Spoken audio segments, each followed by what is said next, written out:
Hello and welcome to Real Easy English. In this podcast, we have real conversations in easy English to help you learn. I'm Georgie. And I'm Beth.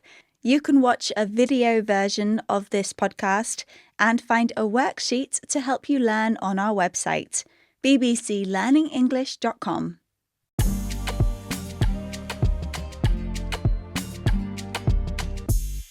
Hello, Beth. How are you today? I'm very well, thank you. How are you? Yes, I'm fine, thank you.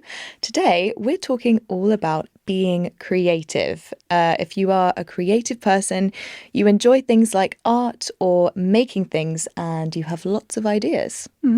Okay, so let's get started. Are you a creative person? Well, we have quite a creative job, don't we? We are always coming up with ideas for new series. Editing videos is quite a creative thing. I think I'm creative. What about you?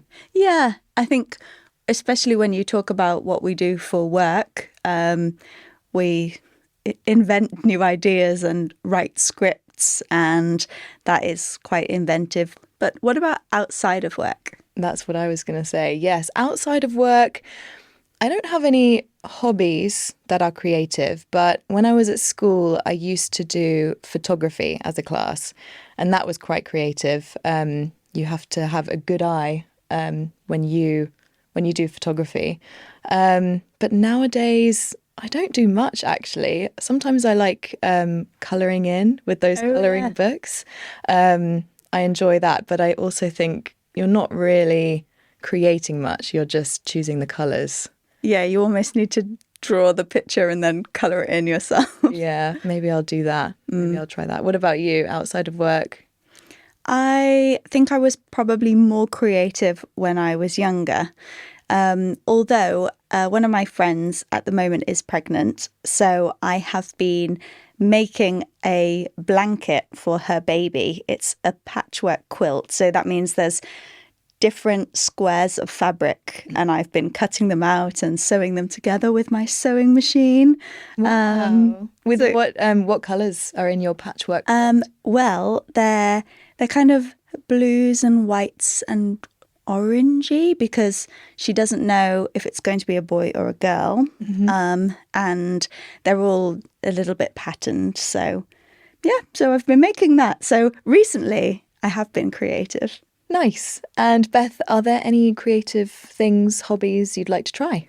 Actually, I know someone who does ceramics. So they make pots and mugs and plates, and he does classes. So I'd quite like to take up ceramics or something like that just to give it a try. That's a really good idea because then you can have new things to have in your kitchen, things that you can actually use. Exactly. Yeah. And again, it's something I did as a child for fun, but I wouldn't really think about doing it now. But if I took it up as a hobby, then it's something creative to do. Yeah. Nice to do with your hands.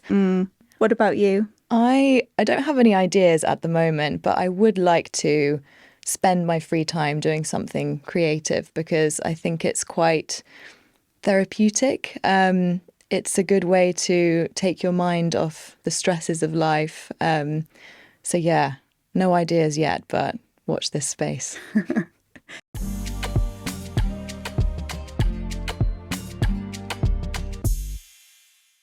Okay, let's recap the language we heard during the conversation, starting with creative, which describes someone who likes art or has lots of ideas. We also had sewing, which is when you make things from material like clothes or blankets. We also had ceramics, which is also called pottery, which is when you make things like bowls and plates out of a material called clay. And if you take up a hobby, you start doing it for the first time. And that's it for this episode of Real Easy English. Remember, you can test what you've learnt using the worksheet on our website, bbclearningenglish.com. And next time, we'll be talking about secrets. Shh. See you then. Bye.